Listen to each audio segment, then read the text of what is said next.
తాకట్లో ఉన్న మీ బంగారాన్ని విడిపించి ఆ రోజు ఆన్లైన్ రేటుకి కొంటాం. Sharma gold company.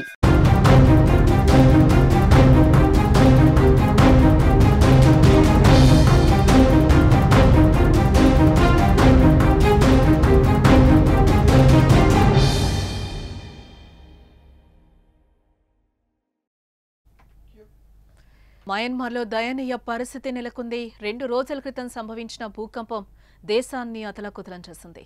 వేలాది మంది చనిపోయారు. ఇప్పటి వరకు అధికారికంగా 3000 మంది చనిపోయినట్టుగా లెక్కలు చెప్తున్నా సహాయక చర్యలు పూర్తయ్యేసరికి ఈ సంఖ్య 10,000కు చేరుతుందని అంచనా అయితే వేస్తున్నారు. భూకంపం నుంచి వచ్చిన క్షణం నుంచి ఆ దేశ ప్రజలకు కంటి మీద కునుకు లేకుండా బతుకుతున్నారు. భయంతో అల్లాడిపోతున్నారు.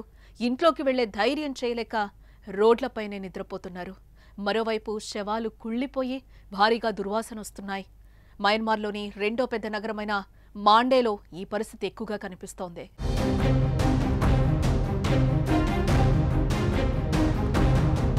అటు శ్మశాన వాటికల దగ్గర భారీగా రద్దీ నెలకొంటోంది. మాండలేలోని దక్షిణ లాంగికన్ శ్మశాన వాటికల్లో ఆదివారం విపరీతమైన రద్దీ కనిపిస్తోంది.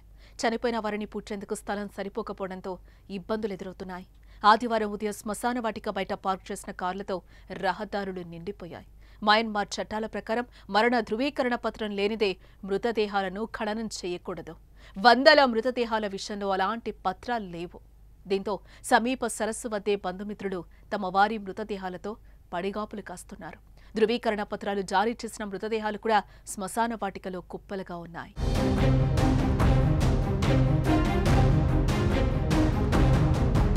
భూకంపంలో గాయపడిన వారితో ఆసుపత్రులు కిక్కిరిసిపోతున్నాయి. వేలల్లో క్షతగాత్రులు ఉండడం కూడా వైద్యానికి వేచి చూడాల్సి వస్తోంది. సహాయక చర్యలు మందకొడిగా సాగుతున్నాయి. రోడ్లు, వంతెనలు దెబ్బతినడంతో సహాయక బృందాలు భూకంప ప్రభావిత ప్రాంతాలకు చేరుకోవడంతో ఆలస్యమవుతోంది. దానికి తోడు దేశంలో అంతర్యుద్ధం కూడా సహాయక చర్యలు ఆలస్యం అవ్వడానికి కారణంగా తెలుస్తోంది. రెబల్స్ ఉంటున్న ప్రాంతాలకు దారితీసే రహదారుల్లో మిలిటరీ ప్రభుత్వం ఏర్పాటు చేసిన చెక్పోస్టుల వద్ద సహాయక బృందాలను అడ్డుకుంటున్నారని, అక్కడి సైనికులకు ఉన్నతాధికారుల నుంచి స్పష్టమైన ఆదేశాలు వచ్చాకే సహాయక సిబ్బందిని అనుమతిస్తున్నారనే వార్తలైతే వస్తున్నాయి.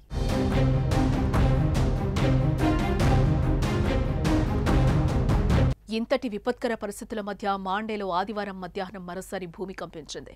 భూకంప లేఖినిపై దీని తీవ్రత 5.1గా నమోదైంది. 7.7 తీవ్రతతో శుక్రవారం సంభవించిన తొలి భూకంపం ధాటికే విలవిల్లాడిన నగరంలో ప్రజలు కంటి మీద కునుకు లేకుండా గడుపుతుండగా మళ్లీ ప్రకంపనలు చోటు చేసుకుని మరింత భయంతో వణికిపోతున్నారు.